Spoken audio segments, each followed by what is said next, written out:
I'm just gonna come right out of the gate swinging, pals.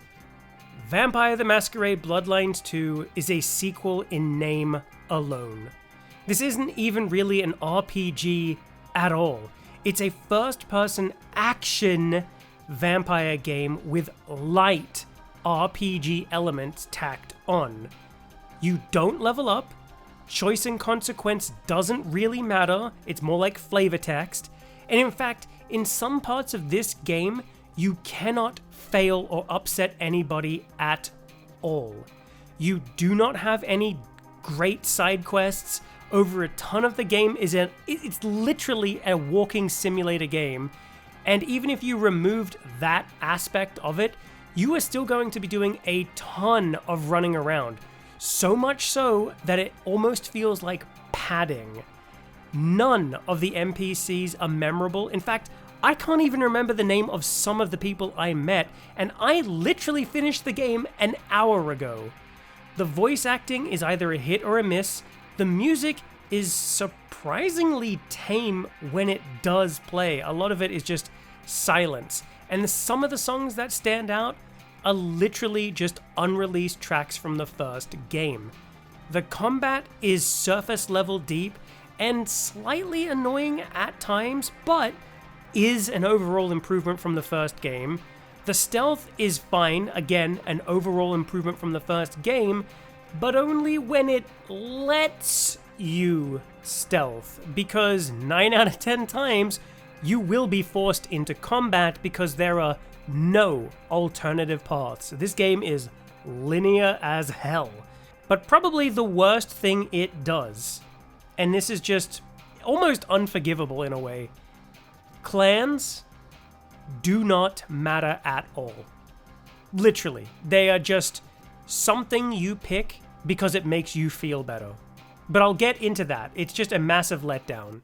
So if this wasn't Bloodlines 2, if this was just another game set within the world of darkness, well, it would just be a generic vampire game. It would be mediocre at best, a solid 5 or 6 out of 10, a AA game. It's something with mixed on Steam, which, surprise, surprise, it actually has right now.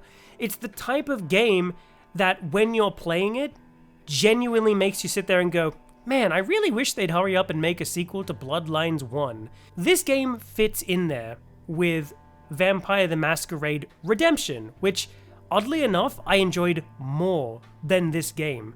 And this game is more closer towards something like that Swan Song game that came out. It's more like a more expensive version of that.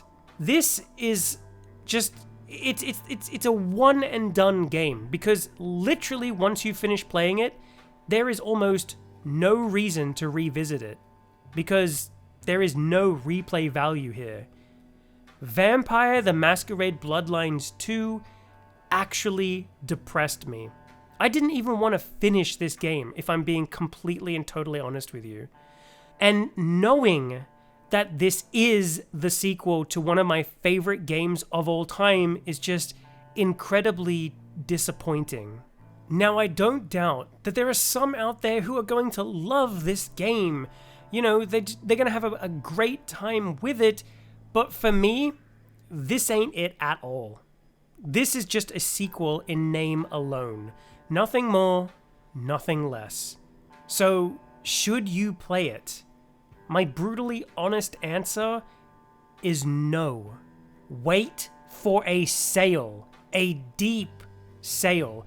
As in, this game is $20 or $30 max.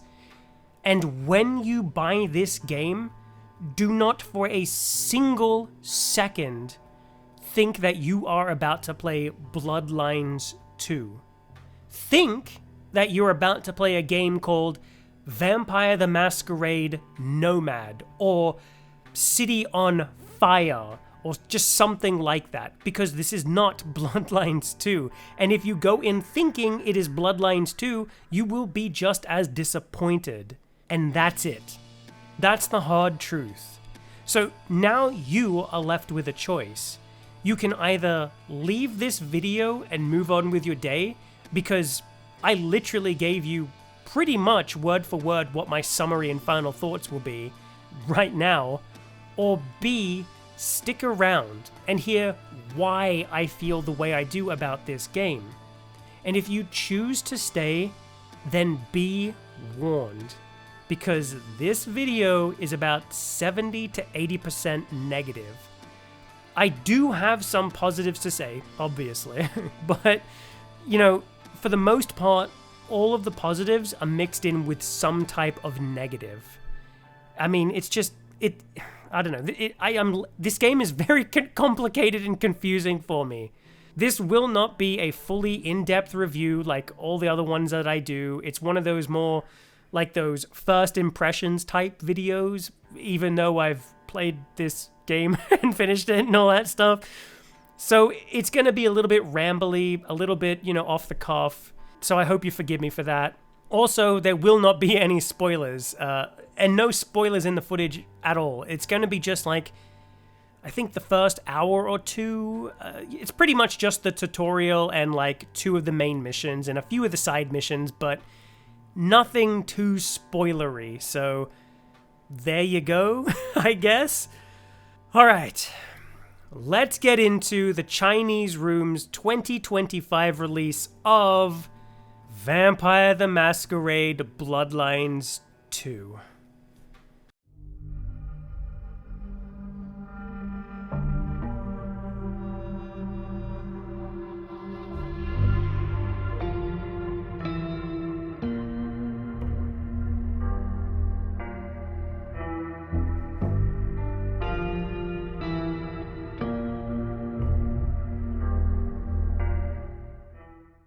So the broad strokes of the story here is that you play as the Nomad, aka Fire.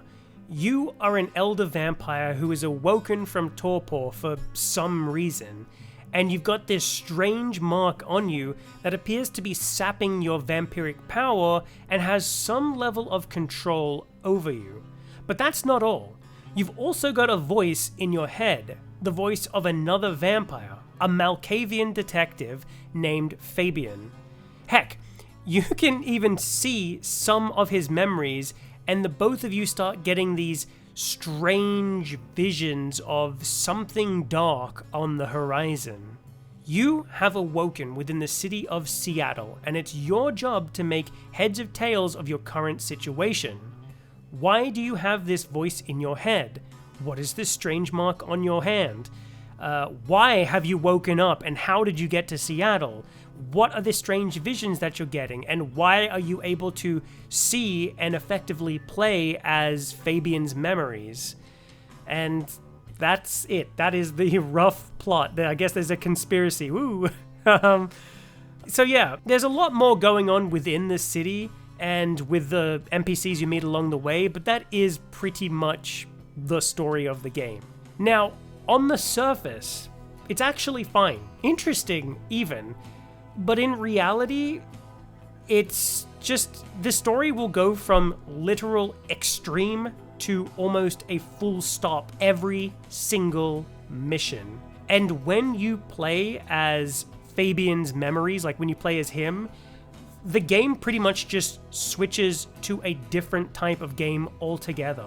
You are now no longer playing what you were, you're playing a walking simulator game. But here is the cool part. You do get to see different time periods, which is pretty cool, actually. I really liked seeing the 1920s, which was really cool, but be noted that you don't actually get to walk around the city of Seattle in the 1920s. You're just stuck inside a building in the 1920s. So, or maybe 1 or 2 other buildings, but that's pretty much it. You're like confined to indoor settings. You don't get to see the outside, which would have been cool. But his memories, I'll get more into that in the gameplay section. Now, in the modern times is where you will be spending a bulk of the game. And in truth, the story itself in the modern times, and even in Fabian's memories, is not all that greatly written. There's just something very off about the way the vampires talk, or the story in general. The NPCs are pretty bland, and they themselves almost seem uninterested to even talk to you. I swear, half the cast of the characters are about to fall asleep or something. There is one character, however, who kinda did get on my nerves the longer he was on screen, and that's Tully, the Nosferatu. Now, at first I was fine with him. In fact, in many ways, Tully reminded me of the colorful cast of characters from the very first game, but the more I saw of him, and believe me, you will see a lot of him, he's like, oddly enough, in some strange way, almost like the central character, if that makes sense. It's very weird. He doesn't strike you as the main guy, but he is the main guy. It's very weird. But the more I did see of him, the more he began to grate on my nerves. He also made me question the actual lore behind this game, because I could have sworn Nosferatus were actually looked down upon within vampire society, but he's just, and then not only that, but the mere presence of a Nosferatu is a Masquerade violation. But Tully is literally rubbing elbows with the top brass of the Camarilla, and he smart mouths back to the prince, and he just literally strolls around in public, and he is not hidden or secret about it whatsoever. But I digress. Maybe I'm just wrong here. My Vampire the Masquerade lore, knowledge, and all that stuff, it's not the greatest, I freely admit that, and I'm sure that within the lore there are multiple examples of characters just like Tully. However, I couldn't help but think that, and this is gonna sound really disrespectful, and I believe me, I don't mean for it to sound that way, but it almost seems like this game was treating Nosferatus as... How do I put this? You know that song, Christina Aguilera, that "You are beautiful, no matter..." You know that one? It's kind of like that's what they were going for with this and the Nosferatu. They were kind of like, hey, it's okay, you may be this ugly, disgusting abomination, but that's everybody else's problem. Don't worry about what they think. You get out there and be you. It's just, like, I don't know. I don't know. Anyway, again, I didn't mean for that to sound disrespectful, but within the world of Vampire the Masquerade, it felt wrong to see characters like Tully just, like, literally hanging out in a nightclub in front of just a bunch of people. I don't know. But anyway, the plot itself was something that I did see coming from like a mile away. In fact, I genuinely hoped I was wrong. Like, it was sort of like setting up like a what's the word? A red herring or something. Like, I think I see where you're going with that, and then it's like a big 180, but it really wasn't. And I don't know if other people will see that coming, and I don't know if that counts as a spoiler, but for me, I literally, like, it was like a lighthouse in the darkness. I was like, oh, okay. I really hoped I was wrong, but I wasn't. And outside of the writing itself, outside of that, the plot, the writing itself, like I said, is just a little bit modern. I don't know if that makes sense at all. It just, the game itself is set in the present day, or at least I think it's 2024, like last year. What doesn't matter, not important. It's set in modern times, and maybe I am just an old man, but I swear that some of the characters, walk and talk like they come off wrong.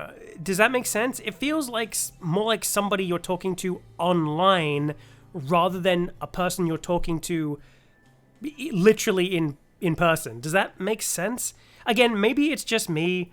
In the first game itself wasn't perfect, like it was dated, over the top, but the writing matched the tone the game was setting, and this game's tone and the writing sometimes clash together, if that makes sense. I don't know what the game was going for in the writing or the tone, but sometimes when you look at the characters and the writing and the tone of the game, it all kind of feels a little bit like water and oil together, you know what I mean? Like, they just don't mix at times.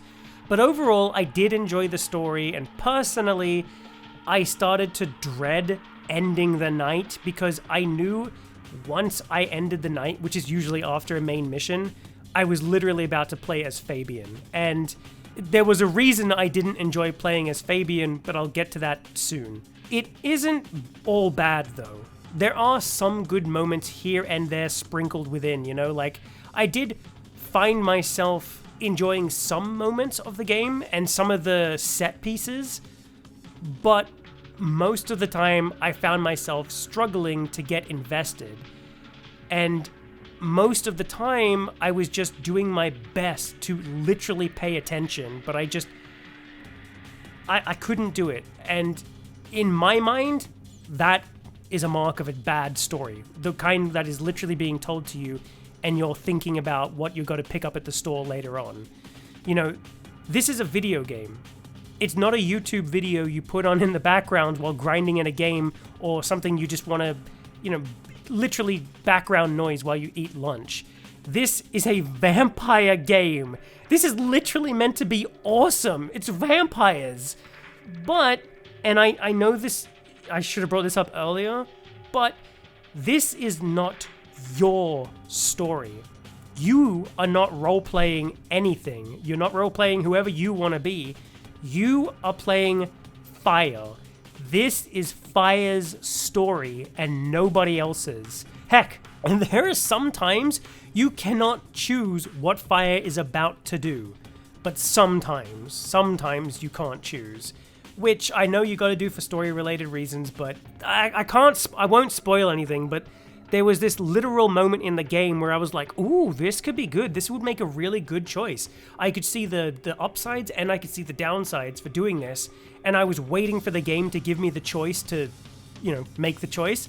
And it didn't do it whatsoever. It literally held there for a moment. Like I was waiting for like the text box to appear, but nothing happened. It was just a very awkward pause. And in fact, can I just bring this up? There is sometimes in this game, in the cutscenes, where they get very awkward. like the animation is a little rough around the edges. I'd love to go deeper into the moments which are good and bad, but in order to do that, I'd have to spoil the game, and the game's only like, as of the recording of this, like 3 days old. So I'm not going to spoil anything for anybody, even though in some ways I would actually like to, but anyway, let's just move on to the gameplay, because it's the gameplay I have most of my issues with. So at the start of this video, I said that this game wasn't an RPG. It just has RPG elements, very surface level ones at that. This game, Bloodlines 2, is an action game, pure and simple. It's meant to be flashy, over the top, with gore and spectacle, it's fast paced, and nothing more than that. If you were expecting a rich, deep RPG experience with elements from the first game, you can forget about it. If you were expecting half of the RPG elements from the first game, you can also forget about it. Because when I said surface level, I wasn't kidding. In fact, let me break it down for you right now. RPG for this game means you get a skill point, you buy a new skill, and you use that skill in combat. That's it. You don't level up, you do not earn experience slowly, and then, you know, invest that into some amazing skills, you know, future-proofing yourself. You don't get a character sheet, you don't even have levels in this game, you don't get stronger, you don't get more health, you don't get more defense, you don't get perks to lockpicking or anything else, you just get a flashy new skill. That's it. Heck, let me go ahead and bring up the character sheet from Bloodlines 1 for a moment. This looks a little bit complicated, I'll give you that, but it's very deep, and then there is tons of variety for character builds. Now, let me go ahead and show you what you get in this game. Do you see all that red? There's not much left with that red on the screen, but hey, red is the color of blood, and we're a vampire, so that must mean it's cool. Yay! Ugh, look, keep this character sheet in mind, because I'm going to come back to this in a second. So, when you start the game, you're given a choice. You can choose difficulty modes, from Babby mode, easy mode, normal mode, or hard mode. The combat in this game is not deep, so don't sweat over making a choice. Next up, which fire you want to be, a male fire or a female fire. And honestly, this does not have an impact whatsoever, as far as I could tell. So no extra dialogue choices or paths you can take like the first game, which is a massive letdown if I'm honest. After that, you pick a clan. Now this is a big deal.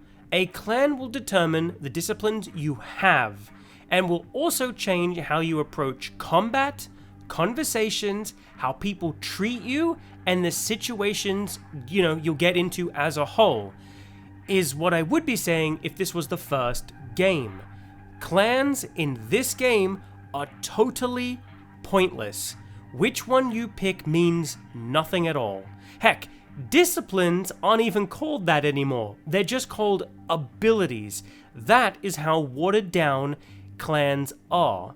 As for which ones you can pick from, well, you can pick the Bruja, the Tremere, the Banu Hakim, the Ventru, La Sombra, which is what I picked, and the Toreador. No Malkavians, no Nosferatu. But that is about it for character creation. Oh, sorry, I lied. You do get to choose a few extra things like, how you look, hairstyle, eye color, hair color, makeup, but it's all very basic stuff and makes zero gameplay difference whatsoever. And you also get a few clothes, but I'll talk about that later. Now, for the cold hard facts of clans, and why they're totally pointless, and Bloodlines 2. Within the first hour or two of this game, you will have unlocked your entire clan's abilities. Every single one. And that's in the first hour or two. Keep that in mind, because for the record, this game is roughly anywhere between about 10 to 14 hours, if you skip dialogue and so on and so forth. Now you might be asking yourself, what are you going to do for the rest of that time? What else are you going to unlock? Well, you'll be unlocking all the other clan's abilities. That's right. As an elder vampire, Fire can, with the help of some trainers, unlock every single other clan's ability, and that is what you'll be doing for the rest of this game. This design choice makes all clans and any pros and cons of those clans null and void. You get so much experience from just the main missions alone that you will be swimming in ability points. Like I said, within the first hour or two of this game, I had unlocked everything, and I had only done like 2 main missions, and that includes the tutorial. So yeah, but just how much experience do you get? That's a good question. Main missions grant anywhere between 3,000 to 4,000 experience points, which is equal to 3 to 4 ability points. Side missions grant you about 1,000, and just for context, 1,000 experience points in the tabletop game is enough to, or even in the first Bloodlines game, is more than enough to max out at least 3 to 4 characters, so I don't know why they did this, but whatever. Now, I'm not going to go into detail on how exactly you unlock all the abilities and all the teachers and stuff, but there are a few teachers in this game. You get abilities, and it's very easy to do so. Oh, and you get them super quickly as well. Like, literally after, like, the first, I think it's the second mission, that is when you get the chance to unlock all the other clans, and you don't even have to work for it. You literally go to all the other clans' trainers and then sit down and say, hey, listen, I'd like to learn your clan's abilities. And they're like, yeah, no problem. Including that clan that is like notoriously secret and dogmatic. The Tremere. But I guess that doesn't matter. You're Fire, you're awesome. They'll teach you whatever you want to know. They'll just give up their deepest and darkest secrets that they would probably die to keep. But hey, like I said, you're Fire and you're awesome, right? Seriously, clans have no purpose whatsoever, and it is without a doubt this game's biggest blunders. Now, before I move on to combat, let's wrap back around to that character sheet from earlier, because I'm about to go into an angry, rambly rant here in a second. Now, As you can see, most of this is crossed out. But you know what isn't crossed out? Well, let's go into those really quickly. Let's start at the top. Appearance. Now this is only here because you can sort of customize your character's looks, and it's just very surface level. It's just, like I said, makeup and hair styles, but that's about it.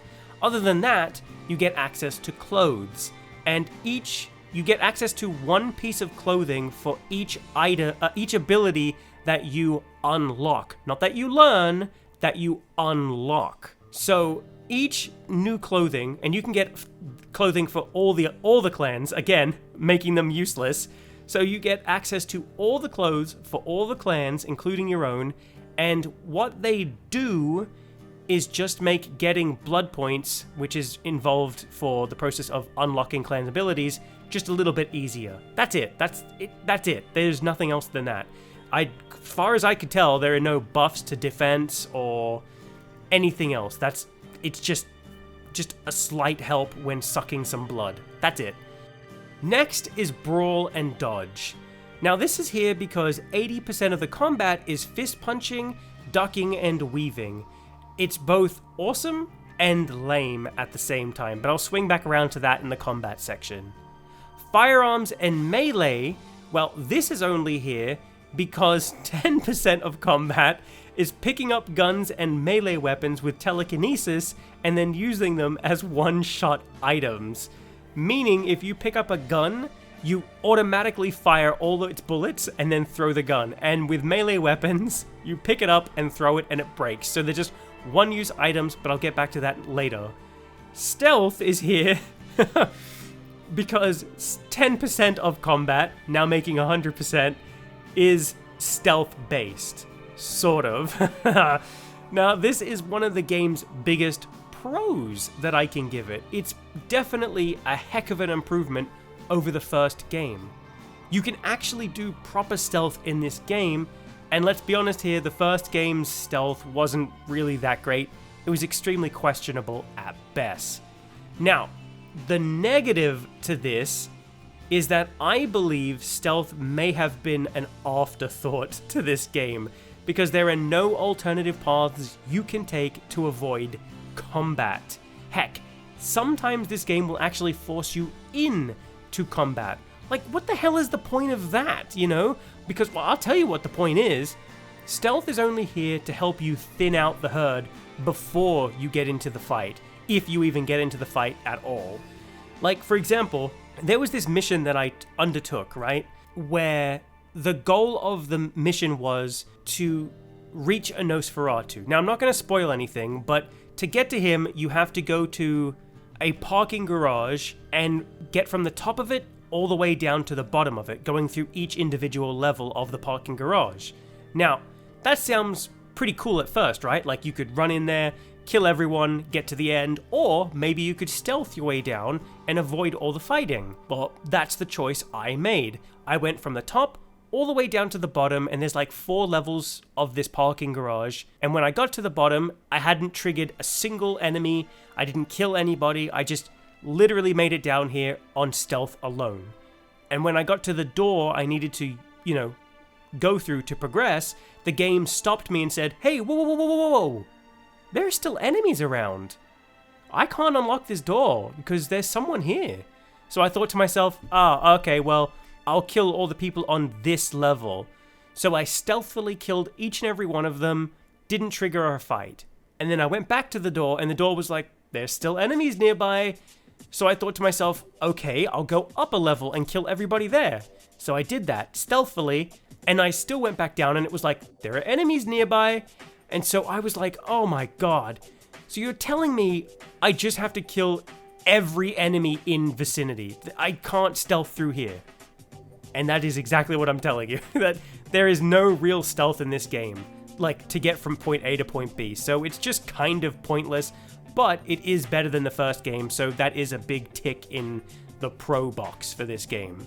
But that's about it. That's it. That's all. Well, I'm sorry, disciplines are here as well, but those are abilities, and we already talked about that. Now, here comes the rant, and strap in because it's going to be a doozy. This game isn't an RPG at all. It's closer to something like Far Cry 3 or 4 or 5, and even I think that they had more RPG elements in them than this game does. This, Bloodlines 2, is literally just seawater boiled down to salt. It's just, I am so sick and tired of RPG games dumbing everything down to the lowest common denominator. Vampire the Masquerade is a tabletop RPG. It's complex, it requires you to learn, but of course learning is hard, and hard means boring, and boring means no profit because nobody wants to do anything that's involved. When did this start happening to games? When did we stop taking risks? I think of a franchise like Dragon Age, which became less of an RPG as time went on. The RPG elements were sucked out, and action and bright flashy lights went up. It was such a disappointment. Literally going from... They are two different games. If you play Dragon Age Origins and then go and play the newest one, Veilguard, they are almost entirely two different games. But that is essentially what has happened here. Bloodlines 1 was Dragon Age Origins. Bloodlines 2 is Dragon Age the Veilguard. And don't even get me started on Dragon Age the Veilguard. I remember a story from a while ago. How CD Projekt Red wanted to remove a ton of stuff and things like side quests and extra collectibles and a bunch of RPG elements from Cyberpunk because from their statistics, they learned that not many people finished The Witcher 3, so they thought to themselves, what's the point, right, of adding all this stuff in when people aren't going to see it? Who cares? Who cares? You do not make art for those who don't want art. You make it for the people who care about that stuff. All the people who finished The Witcher 3 praise the heck out of that game. They don't sit there and go, you know what? I really wish there was, not as many side quests in this game. So lame. No, they wanted more of that stuff. It just doesn't make any damn sense to me. Look at my own videos, for example. Look, I am terrible at making videos. I am not smart. I can't review games well. I can only give you my open and honest thoughts in my own rambly, weird way. I can't dumb things down because I feel like I just can't do it. And if I followed all the trends out there for videos like mine, then they'd just be short, to the point, and that's it. But there are tons of those out there. People don't want that. There are some people out there who want videos like mine. And for those people are who I make these videos for. And I hope that they're entertaining enough for those people. And I got a comment on my Skyrim video recently that essentially just made fun of the length of this video, the length of that video, and told me to go and get a life, pretty much. Well, newsflash, that video wasn't made for you, it was made for the people who did want all the huge video. That's who it was for, not you. And I'm not dumbing down my videos for, quite frankly, the idiots out there who want short form content. My videos aren't for those people, they're for you, the person watching. Look, I worry about the future of video games.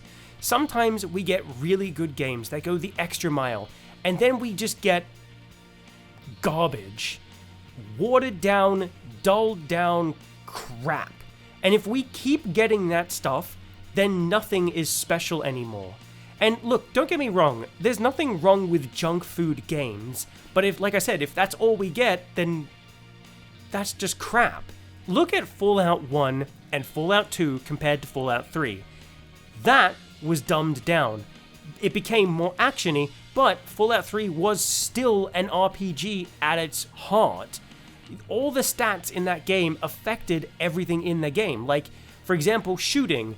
You could still aim your reticle directly at an enemy, but that didn't mean the bullet was going to hit the enemy. You had to invest in gunplay to get more hits on the enemy, and more damage, and stuff like that. Look, I know that Fallout 3 is not the best example, but hopefully you can kind of understand what I'm trying to say here. It's just so watered, like that game did it right, this game has done it wrong. If Halo 2 suddenly became Borderlands 1, I'm pretty sure fans of Halo 1 would be pretty upset that their game is now changed dramatically. Like, if Halo became a third-person shooter with, like, I don't know, like, just quippiness and stuff like that, people would be pretty upset. What I wanted, and what I think a lot of people wanted from Bloodlines 2, was for it to be exactly like the first game, just bigger and better. We wanted it to have the same tabletop rules come to life, to build characters, commit to playstyles, have replay value. I want to be able to, like, screw up missions or be locked out of them entirely because of the clan I picked. Or I just didn't have enough lockpicking skills. I want to approach situations based on my character. I want to walk in guns blazing. I want to, like, stealth my way through, you know? Like, I miss games like Morrowind, System Shock, Baldur's Gate, Deus Ex, heck, even the first Bloodlines game, just to name a few. In those games, you could screw up big time, and the game let you do it. And when you did it, the game just turns to you and goes, "Man, you really screwed that up, huh? Well, sucks to suck." I ask you, how can a game from 2004 still knock out a game from this year? How did Vampire Bloodlines 1 how did it have more RPG elements in it? How did it even, in some aspects, have better facial animation than this game? This game is kind of like that quote-unquote live-action Lion King film, where sometimes you can't even tell what the characters are thinking or emoting. The first game was over the top with it, and you could clearly guess what people were thinking or feeling. And this Bloodlines 2 was just made for people to look at and go, "Boy, I really feel powerful. Look at that head pop like a ripe watermelon. I want to have relationships with every single character and not even try. I want to just be any clan and not have to worry about replaying the game because that would waste time." You know, like, you can't even upset anybody in this game. You don't even get a choice in a lot of things. Every rough edge has been smoothed down and then just had padding shoved on it. You don't, like I said, you don't even need to finish this game a second time because you can do everything in a first playthrough. And that's just so damn stupid. I want my RPG game to be an RPG game. I want it to have lockpicking skills. I want to be able to seduce people, talk my way in or out of a fight.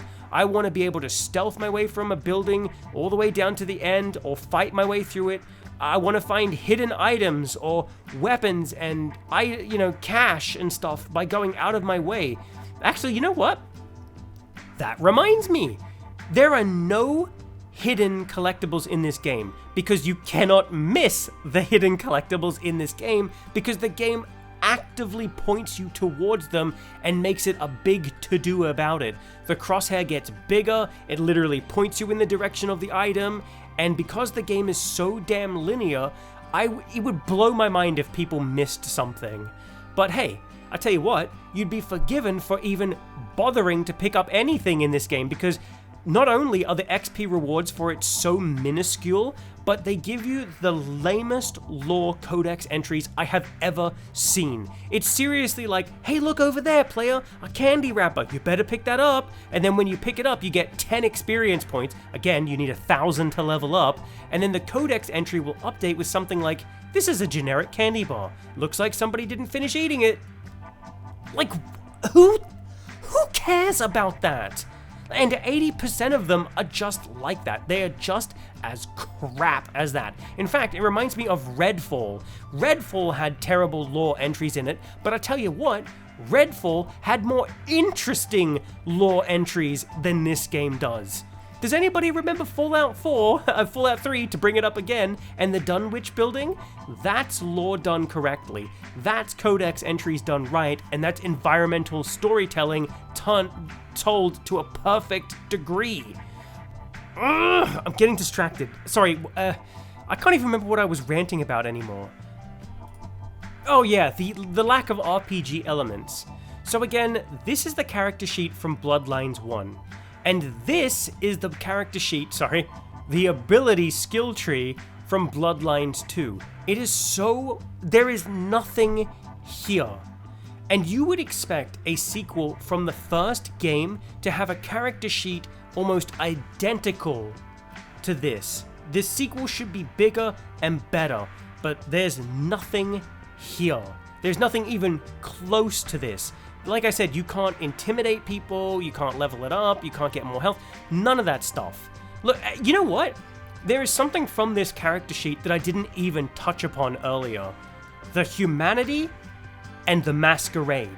Two very important things to Vampire the Masquerade. But this game? Nah, who needs those rules, man? We just want to have fun, dude. Don't know why I'm doing that.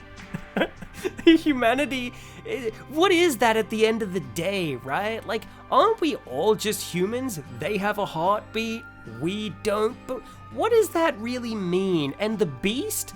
Ah, dude, man, don't even worry about that, because there's a beast inside us all, you know? And the Masquerade? Ah, sure, it's maybe one of the most ultimate rules we have in all of vampire society, and heck, it's even based upon, but you know what? Maybe we should be a little bit more forgiving about it.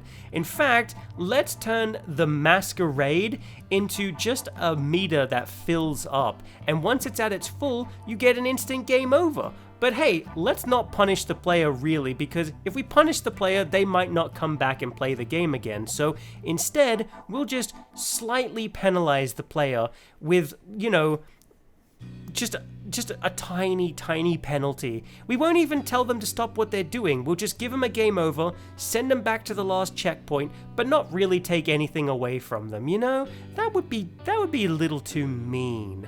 And again, I gotta get serious here for a moment. The Masquerade in the first game was literally, if you violated it, that was a permanent penalty. You could fix it, I think, but, or at least, was that humanity? Doesn't matter.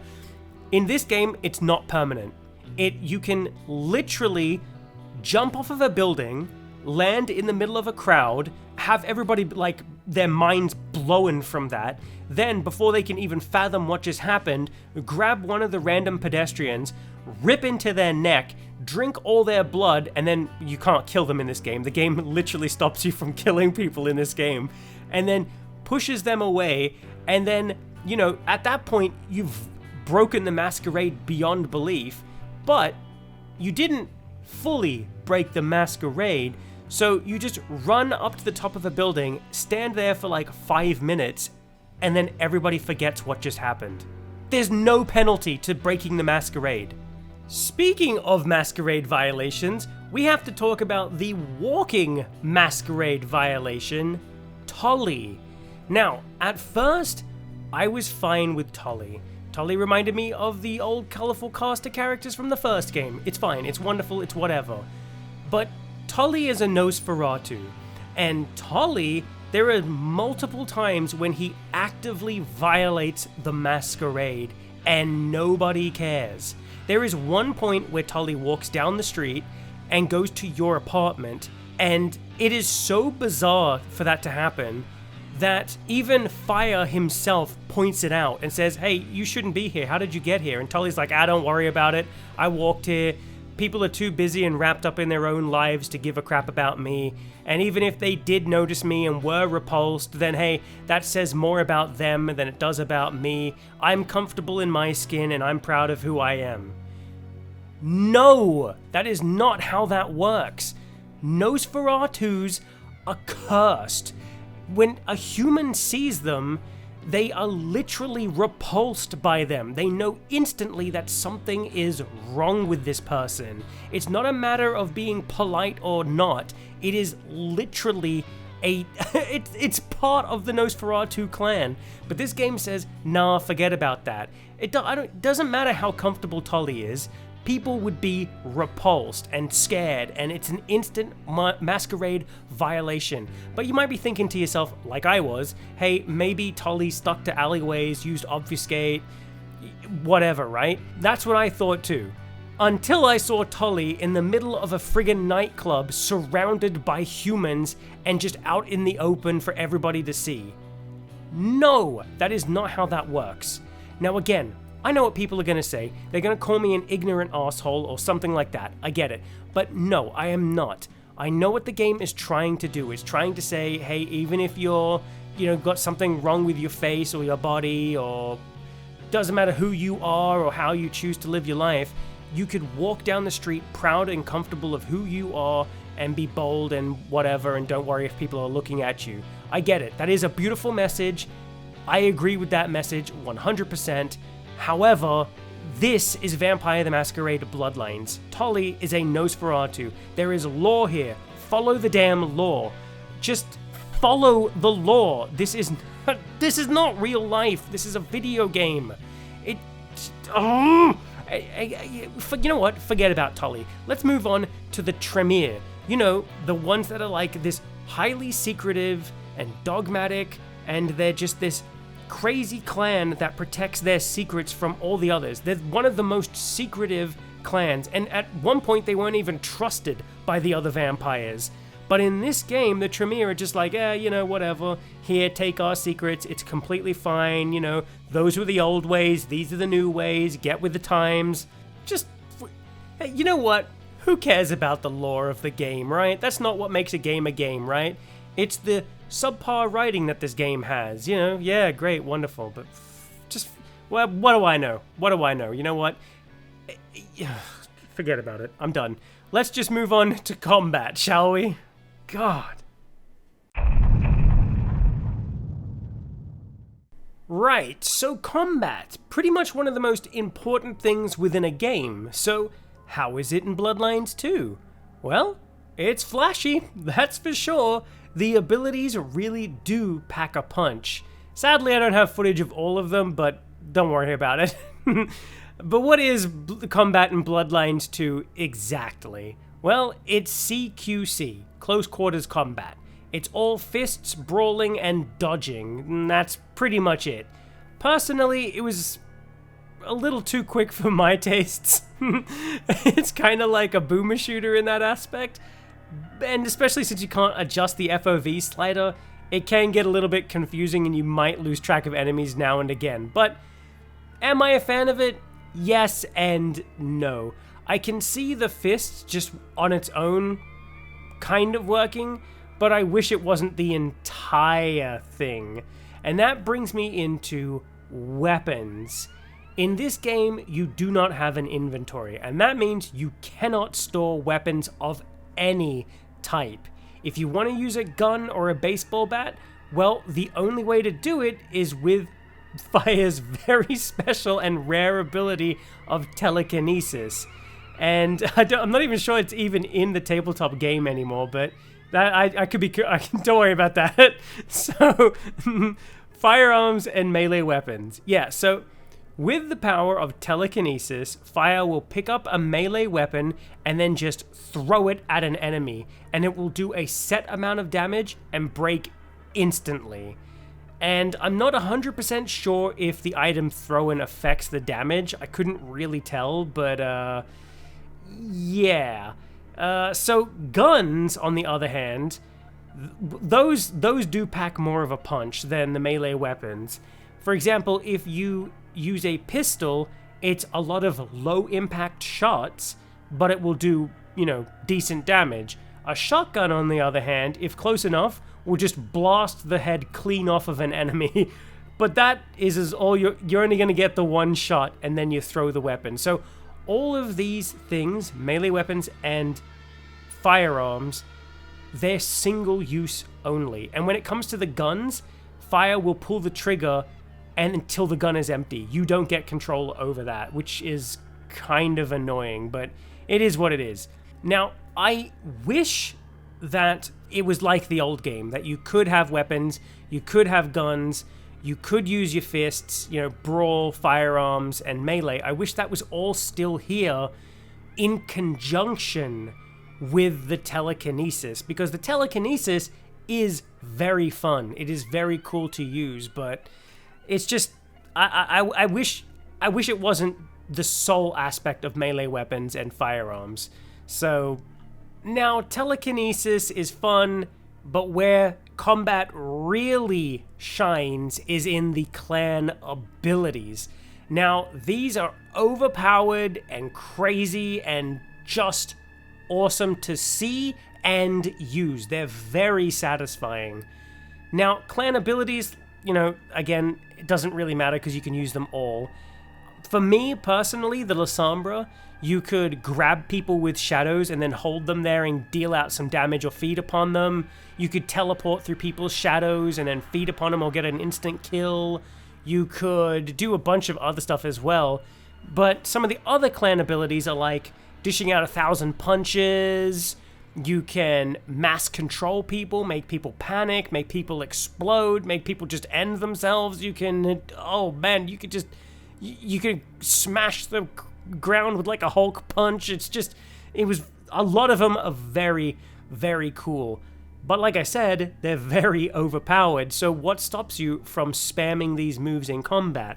Well, the blood. And the blood, like the first game, is very important. However, in this game, it's not just a meter, they're tabs. They're like little blood points.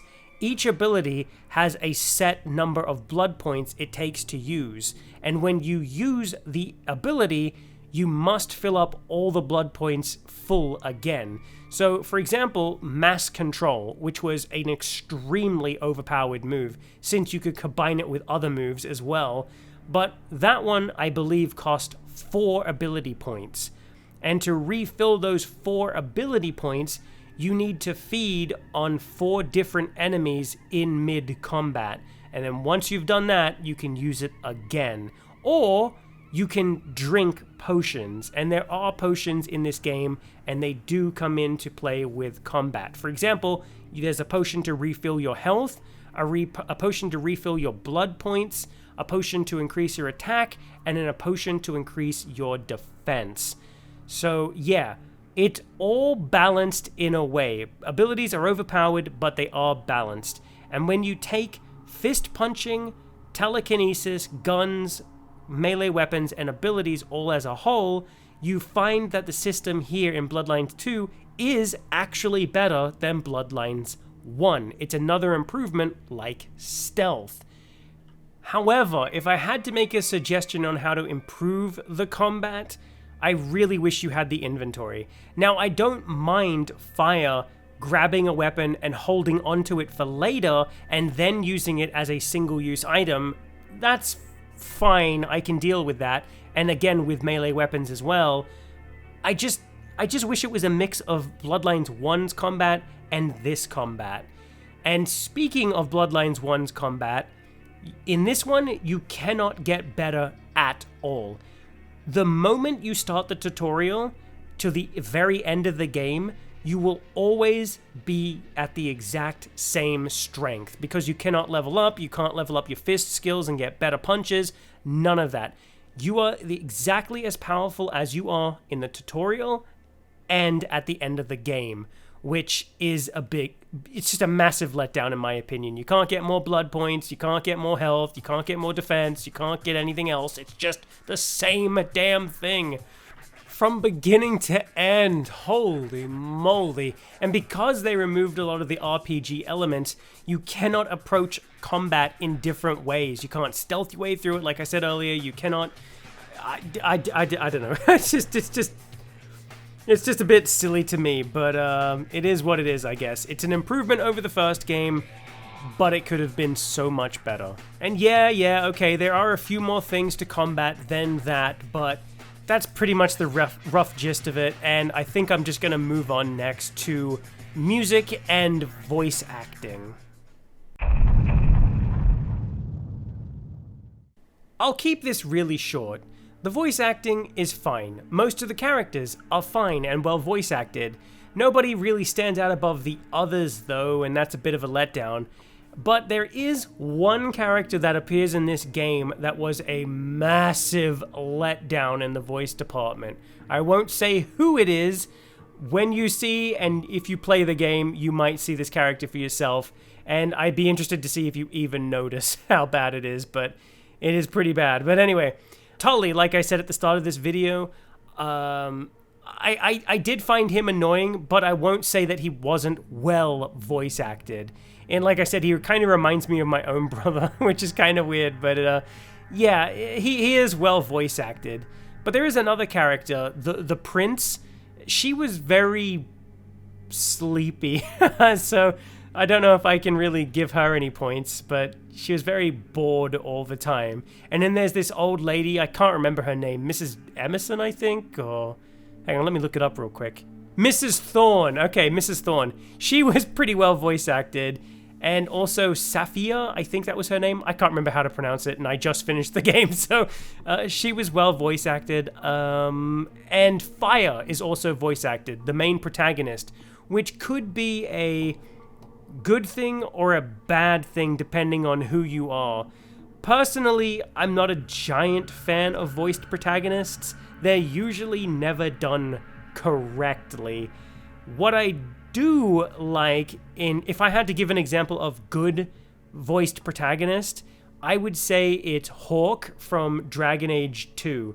In that game, he is Hawk, and you're playing as Hawk, but you can kind of pick and choose how to respond.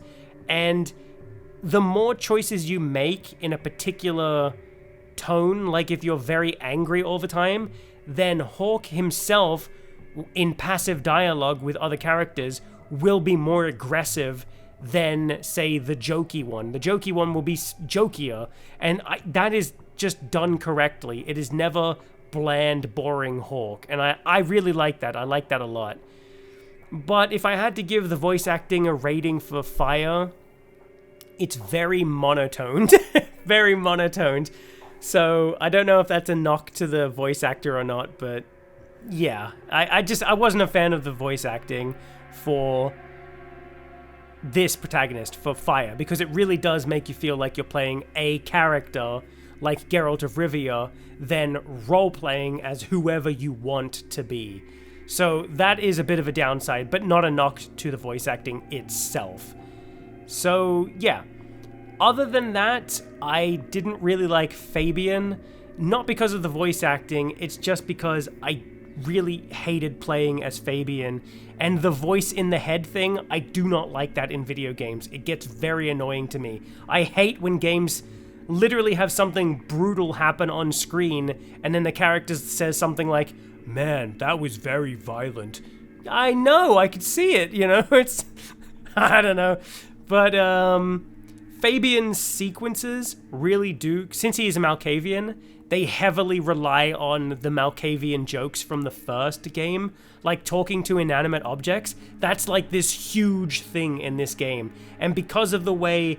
Because you have to play Fabian, you have blood points and you have to spend it on the abilities, which means you got to constantly feed and you got to go out of your way, and it's a whole walking simulator, and I hate it so much.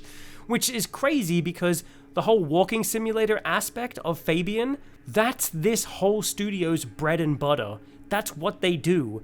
And they do it kind of well.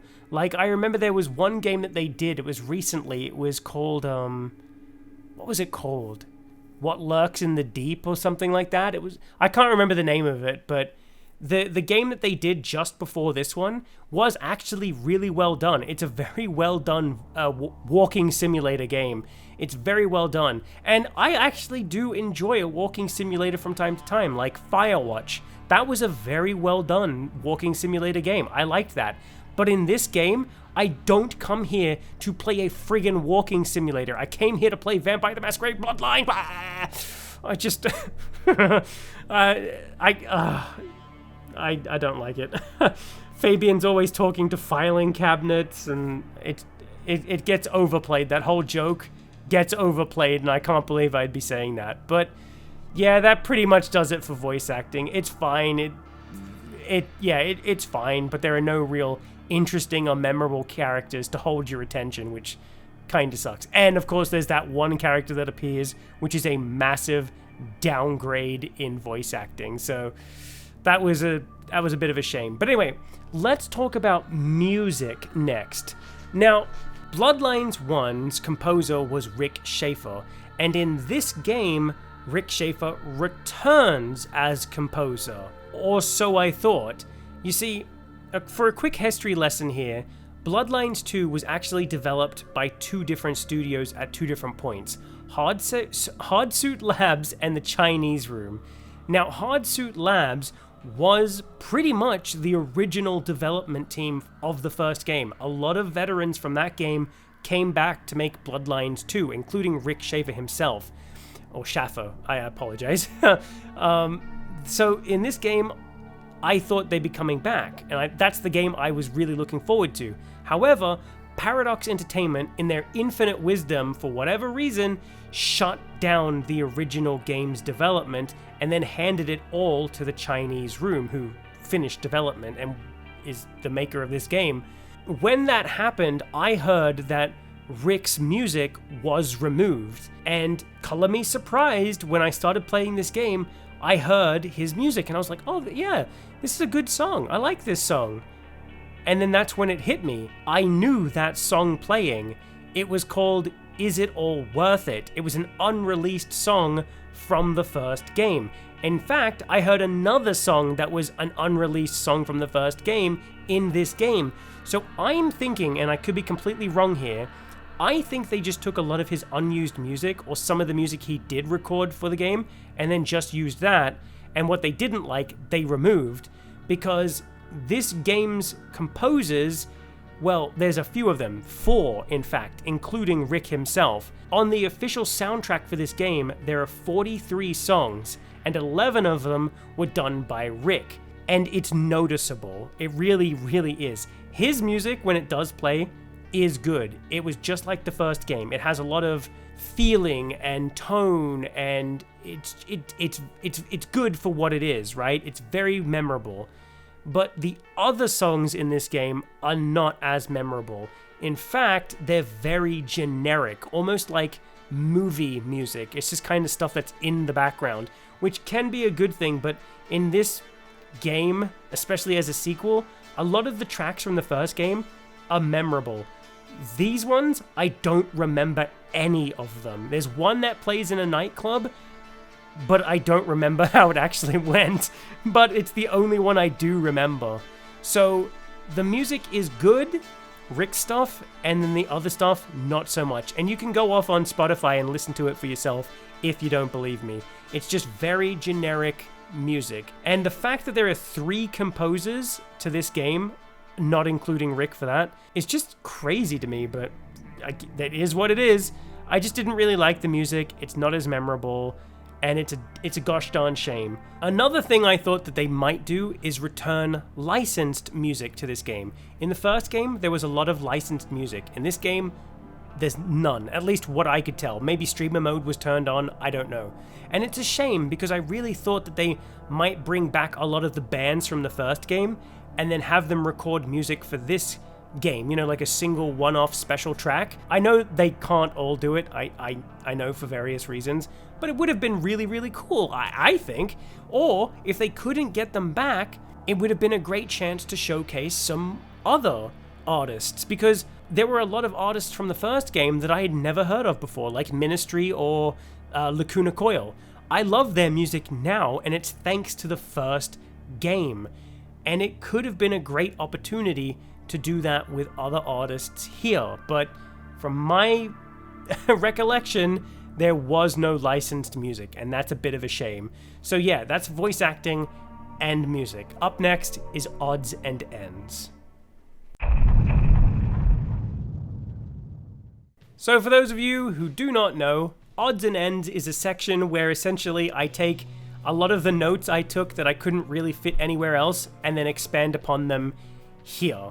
And let me just go ahead and do that, and I'll try to be quick with this. Bugs. Now, right out of the gate, I knew I was going to have a few issues with this game since it's based and built on the Unreal Engine, and it's notoriously an issue for some people. But, surprisingly, it ran pretty gosh darn well. Sure, there was the classic stuttering and lag every now and again, but for the most part, it ran really, really well. And most of those stuttering issues were when you're going in and out of buildings, which I think is just a covered up loading screen. But yeah, for the most part, it ran well. As for the Unreal Engine notorious crashes, well, again, surprisingly well. I had about 5 or 6 of them in my total playtime, which is pretty good, especially when it was compared to something like the Silent Hill 2 remake, which crashed quite frequently for me, but other than that, it ran pretty well for an Unreal Engine game. Now, for the bad stuff, there was this strange bug that happened where my graphical settings just changed at random. It was just like they just hit a randomizer, and then suddenly my graphics would change. And when it did do that, it did it in the background, by the way, but when it did do that, my entire game would freak out, and I had to change them immediately, because if I didn't, the game would blue screen or just crash. So it was pretty severe. And I should also point out, and this isn't really a bug issue, but kind of is that this game requires the use of Paradox's launcher. You must run it from there. So you can buy it through Steam, run it through Steam, which will then run the launcher, and then that launcher will then run the game. And I cannot stand, I loathe extra launchers in games. And for this game in particular, it caused a ton of issues. So, to really break it down, and I'll try to be quick, the game wouldn't run through Steam at all. It had to go through Paradox's launcher. However, when it was launched through Paradox's launcher, the game would crash. It wouldn't even get past the splash screen. So, I had to run Paradox's launcher through administrator mode, and when it did that, then it would run the game. However, Paradox's launcher didn't like Steam, and the two would clash constantly and crash the game, or just not even launch it, or whatever, or freeze. And the only way to fix this was to shut Steam down. Unfortunately, I didn't do that quick enough, and it crashed and corrupted my first save file of this game. So I had to start again after like 3 or 4 hours of progress, which was very, very annoying. But there was no fix for it. A bunch of people had the issue as well. So, and even Paradox recently came out and said, yeah, just run it through our launcher and run it through administrator mode. So, yeah, it still sucked to have that issue happen at all. And the downside to having this game not run with Steam in the background was that it didn't log my playtime or give me any achievements. So if you're an achievement collector, that's a big problem. So yeah, and I really do hate extra launchers. I've had so many issues with them, especially EA's launcher and Rockstar's launcher. In fact, if a game has an extra launcher these days, I don't even buy it. I don't touch it. I'm so sick of extra launchers. I've had so many issues with them, and I'm not going to go into it. I've had a lot of issues, and it's just a headache. But anyway, next up is save files. Again, I'm going to make this quick. You cannot have multiple save files. You cannot manual save, and it did cause issues. I cannot stress enough how annoying the autosave feature is in this game. It sucks. It doesn't autosave after a set period of time. It doesn't autosave when you collect collectibles or pick up items. And the only way to manual save this game is to go out and feed on a human. I couldn't tell if it was just any human. I just knew it worked with particular types of humans. So those were the ones I would feed on to manually save. But anytime you do shut the game down and bring it back up, it restores you at the last checkpoint you were at, not where you autosaved at. So I guess that can be a bit annoying, especially that you have to run around all over town multiple times. There is so much running around in this game, especially outside of Fabian's walking memory simulators. Holy crap, there's so much walking! Oh. Look, just put the manual save in, let us have multiple save files. If people want to save scum, that's their prerogative. Don't worry about it. Jeez. Anyway, up next is side quests. So, like the first game, this game has side quests. However, unlike the first game, none of the side quests in this game are memorable. In the first game, the side quests were amazing. They made the world feel bigger, richer, darker, more complex. Like, there was so much going on behind the scenes. They were really great, introduced you to some amazing NPC characters. However, this game, the side quests are bordering on radiant questing, and there are only 3 types of quests you can get from 3 different quest givers, and they are literally go and fetch an item and deliver it, kill somebody, or follow a scent trail and then kill somebody. Those are the 3 side quests in this game. They have no lore, they don't add anything, and they never change. There is no point to doing side quests in this game. The only point to doing a side quest is that they give you 1 ability point. That's it. It's just so damn stupid, and I hated the side quests in this game. They were so terrible. But outside of side quests, there's also collectibles you can do, but they are so boring.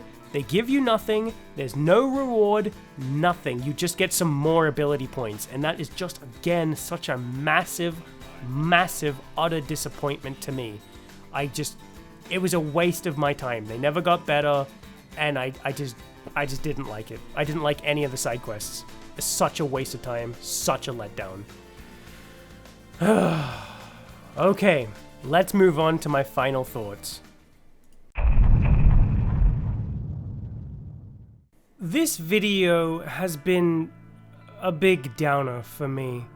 It's been filled with so many negative things, and I have been pretty harsh, and for that, I'm sorry. I didn't mean to be, but I was just venting. As soon as I got started on something, more and more came. It was like the spilling of a floodgate.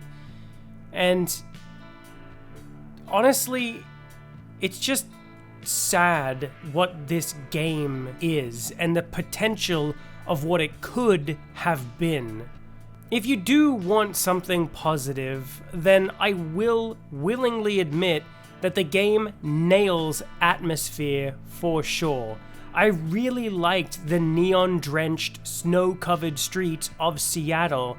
It's set during Christmas time, and that makes it really interesting with all the Christmas lights around as well. It makes for a really nice setting, and it's like a time of joy, but it's haunted by darkness lurking within the alleyways and something really bad on the horizon, and that, to me, is cool.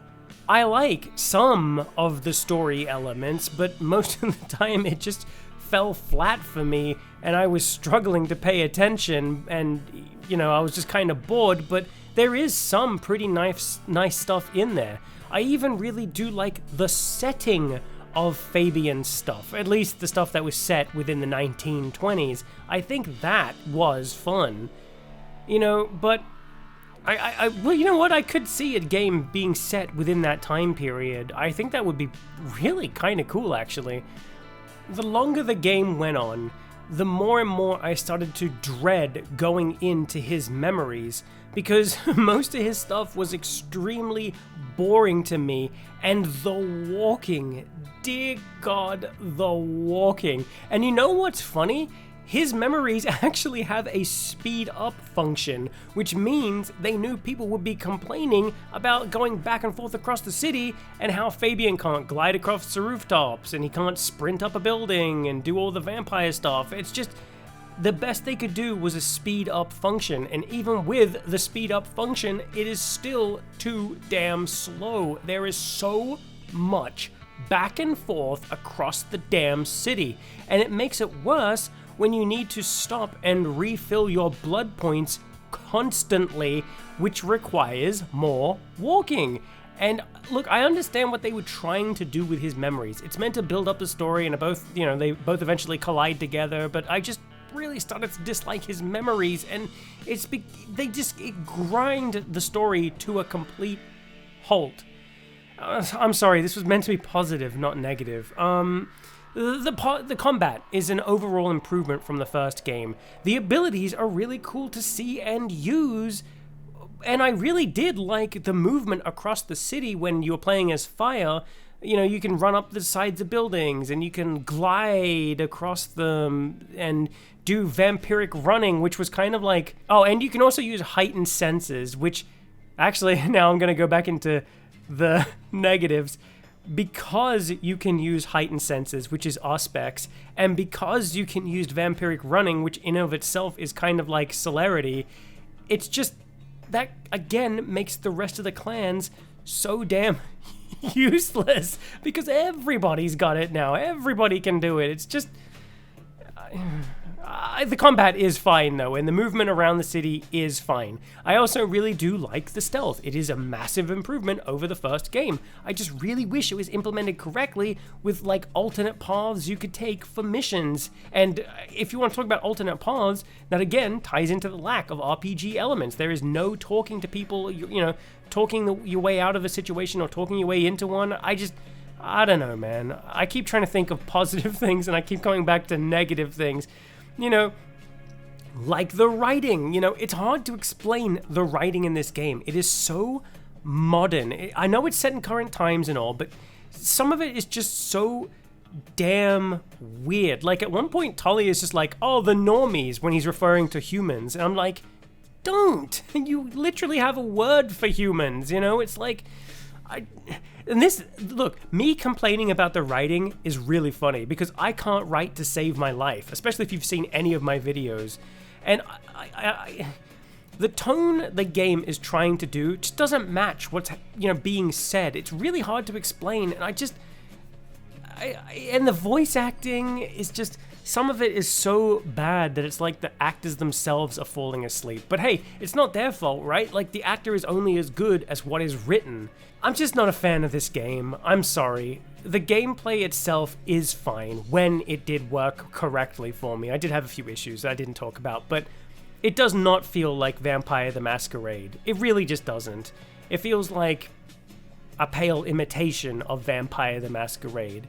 And I'm not neck deep in all the books and the lore and all the games and, you know, all that, but I swear the tone of this franchise is meant to be dark, gloomy, even vile at times. It's meant to make you question your humanity, and it's meant to be complex with a hint of sensuality, but there's just like none of that in this game. Everything is too perfect. Everything is smoothed down. You cannot upset anybody in this game. It's just, look, the first game with all of its flaws, and believe me, it has a ton of flaws. One thing it did amazingly well was the tone of the game and the setting, the characters, the music, the RPG elements. It really did feel like the TTRPG come to life.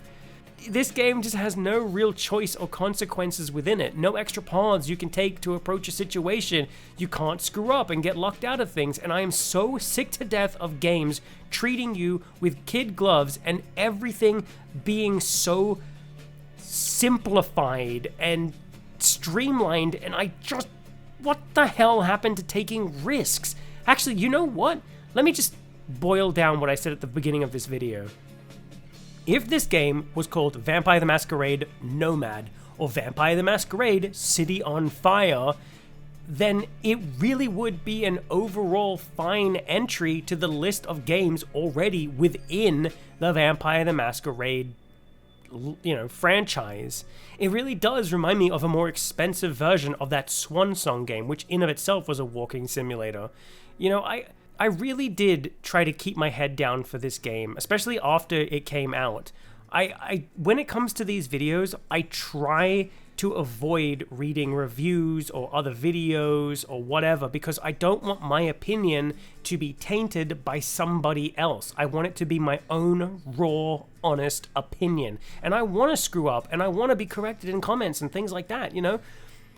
But when I was done with this script and all my thoughts were locked in, I went out and I had a look just to see what people were saying. And most of the reviews were just, well, honestly, they were really useless. You know, like the type of review that says, it's quaps and it smells like big poops, and I took a poop this morning and I swear it said Vampire the Masquerade Bloodlines 2 refunded. I flushed that turd, so I'm gonna flush this one. You know, or maybe another one that says, this game is a fantastic dead disaster. I'm telling you, it's a real snooze for Ratu. You know, written by the Crypt Keeper. But there were a few things that I did see people talking about, and that was, don't compare it to the first game, and do not blame the developers for it. So, let me address the latter one first. Look, you're absolutely right. You shouldn't blame the developers all the time, because most of the time it's the publisher's fault for a bunch of bad decisions. And sometimes it isn't. And we will never really know what truly happened behind the scenes with this game. We'll never, ever, ever know. Nobody will ever talk about it. I'm sure there's a bunch of NDAs, and I really don't know what the hell Paradox was doing. I'm pretty sure they just wanted, they looked at the original game that was being worked on, Bloodlines 2, and they were like, what's this, numbers? Get that shit out of here.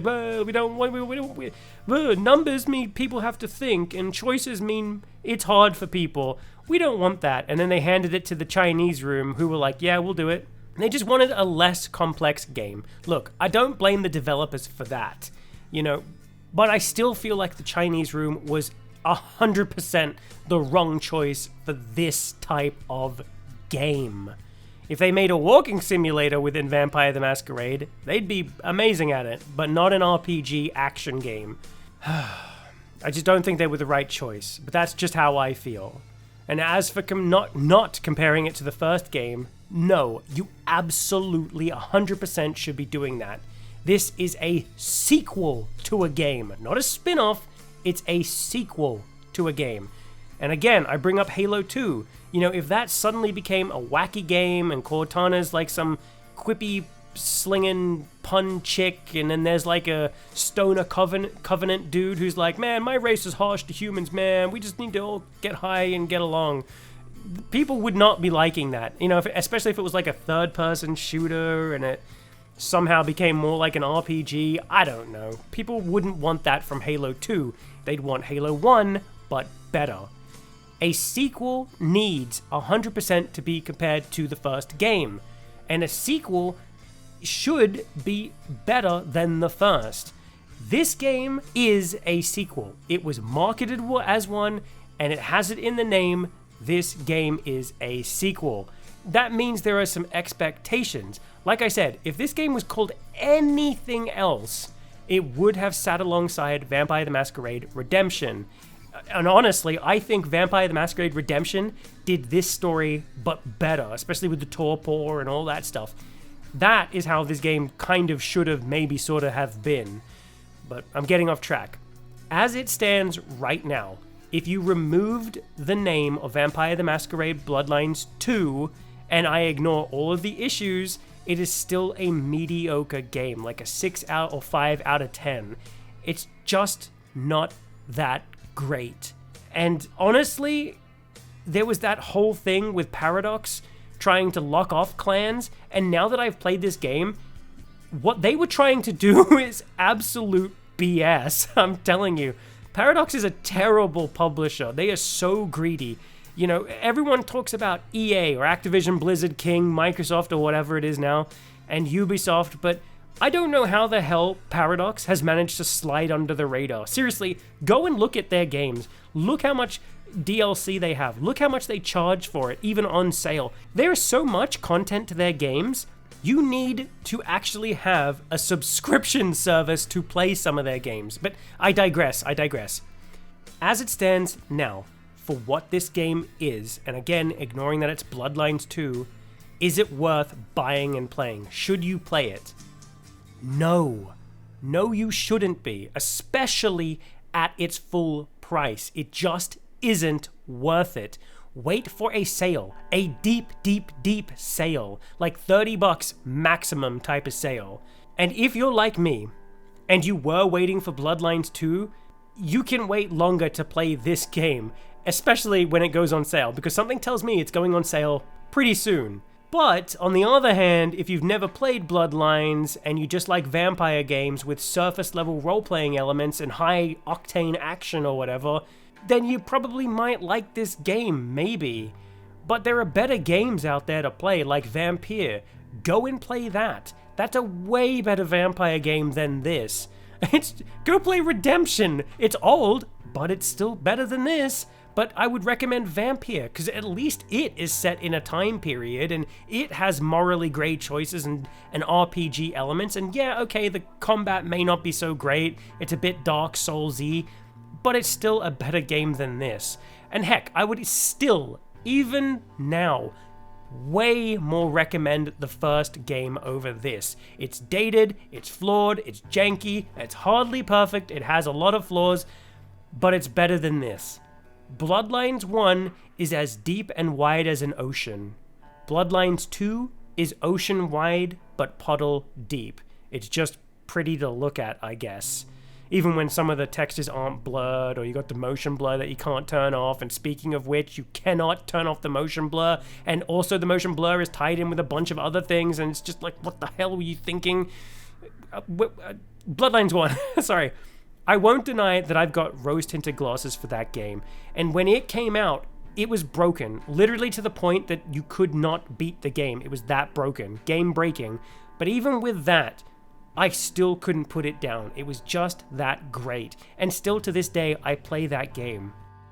When I started to play this game, Bloodlines 2, and it became painfully clear that this was not a sequel, and I had to lower my expectations, I still found myself lowering my expectations. The cons outweigh the pros for me by a large margin.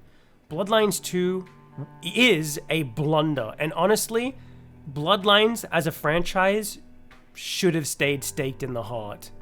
There's so much wrong with this game. I haven't even scratched the surface. I've given this game, I've spoken about it way too much. I've given it way more love than it deserves. Love in quotation marks. And you know what?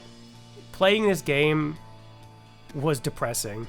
And now talking about this game has depressed me even further. Knowing what we could have had, all those things, all the waiting, so much waiting for this damn game and what we got. If you like this game, like genuinely you love it, and you think I'm psychotic for even remotely slandering it, I envy you. I really do. The fact that you can see joy in this game and have a lot of fun with it and think it's a fantastic addition and a worthy sequel, you're enjoying life way more than I am, and your life must be amazing, and I genuinely do envy you. You see a forest lush green and full of life, where I see an empty desert full of bones. I hope you enjoy it for years to come, because for me, I've already uninstalled it, and I'm never ever picking this game up ever again. You know what? I'm done. I'm just done. I don't have the effort to keep talking. I'm done. I'm done.